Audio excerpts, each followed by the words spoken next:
Well, some years ago, I met a guy who was a youth pastor, and he shared the story about the first time he accepted Jesus.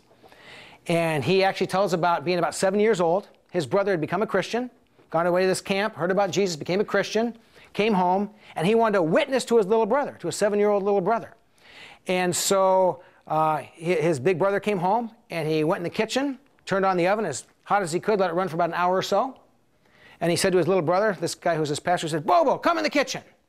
So he came in the kitchen, and he opened the oven. He said, "Stand here." He said, "You feel that heat?"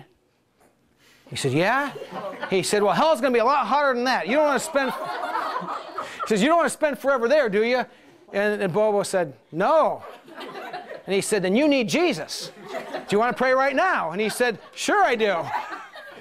And he prayed right there to receive Jesus. Organic or inorganic? You tell me. I would say that's inorganic because it misses half of the story.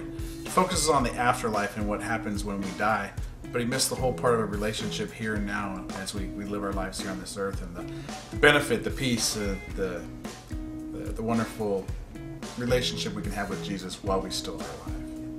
I would say that it's organic and inorganic. Organic in the feeling that he had for his brother, because he wanted to like save his soul basically so that he would end up in heaven one day.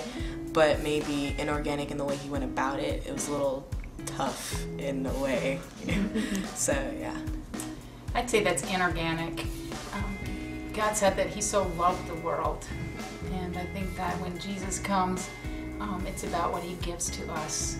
I'd say that's inorganic because it doesn't give his little brother a picture of the person of Jesus. It just scares him into not wanting to go to hell. And if going to heaven and being with God forever is about a relationship with Christ, and that would be organic, would be to tell him about Jesus and who he is as a person.